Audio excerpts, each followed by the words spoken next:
This is the Knoll, home of Neath RFC. The Welsh All Blacks were celebrating their 150th year in 2022.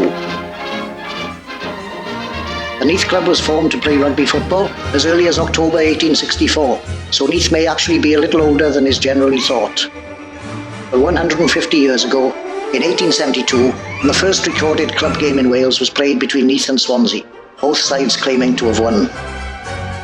In the early days, Neath wore assorted dark Guernseys, but one day a player appeared wearing a cap adorned with a Maltese cross, and the team immediately decided to adopt it as their badge. Rugby football in Wales took off in 1877-78 with the introduction of the South Wales Challenge Cup, and Neath had immediate success, beating Llandilo and Llanelli before losing to Swansea. The following year, Neath and Swansea fought out a remarkable series of 6 drawn games in the Cup, before Neath eventually emerged victorious, courtesy of a try by Beth Haycock. But in 1880, the team was dealt a severe blow when Wales champion runner Dick Gordon died following a game at Bridgend. The tragedy led to Neath confirming the All Black strip, for which the club has become so famous. On March the 12th, 1881, the Welsh Rugby Union itself was formed at the Castle Hotel in Neath, and don't take the popular version of events, there is overwhelming evidence that Neath were there. Establishing rugby at Neath was not as straightforward as people might imagine. Tribute must be paid to pioneers like T.P. Whittington, the first captain, Sam Clark, A. Russell Thomas, Walter E. Rees, David J. Price and Dr. E.V. Pegg, who might be viewed as the founding fathers of Neath RFC. The new century saw Neath really assert itself as a rugby town, with a formidable pack of forwards who became known as the Terrible Eight. However, the club was hit by the loss of its outstanding player, the Wales international forward Hywel Jones, who was injured in a game at Cardiff and never appeared again.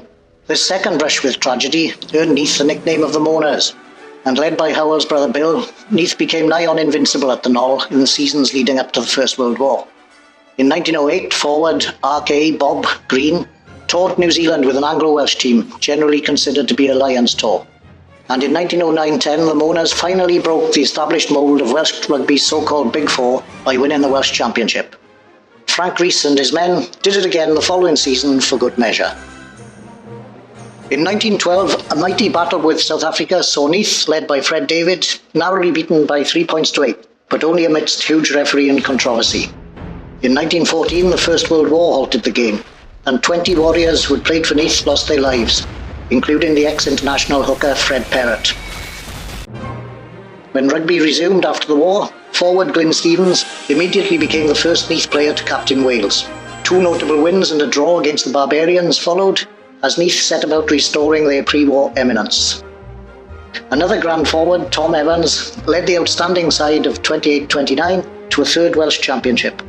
The team scored a then world record of 930 points, winger Dan Jones getting a remarkable 59 tries. Between the wars, Neath's enviable forward strength continued. Neath won another 2 titles in 1933-34 and in 1934-35, led by Glyn Prosser. The brothers Prosser and the brothers Thomas appeared in Welsh packs before the Second World War forced another halt. Rugby resumed in 1945, and Neath were judged unlucky to lose 15-22 to the New Zealand Kiwis. Led by hooker Cliff Williams, the Knoll celebrated as Neath won the first post-war Welsh Championship. In 1953, Neath supplied 3 pack members, Courtney Meredith, Rhys Stevens and Roy John, to the last Welsh team to beat New Zealand. A perfect touchdown that gives Wales a solid lead in the last few minutes of the match. In the 1950s, the first clubhouse was opened, and Rhys Stevens followed his father Glyn in captaining Wales, the first father and son to do so. The new grandstand was opened in 1962, and floodlights followed in 1964, before forward power saw the 7th Welsh Championship secured in 1966-7, as Brian Thomas's pack carried all before them. Black power indeed. Snelling 7's victories in 1964 and 1970 suggest that Neath's packs weren't bad either, and by 1971, Neath RFC became the first senior club in Wales to reach 100 years in a centenary season which would be celebrated in style. 100 years of rugby football were successfully completed, and here we will pause our story a while as we prepare to meet some of the players who have carried Neath's fortunes high since then over the last 50 years.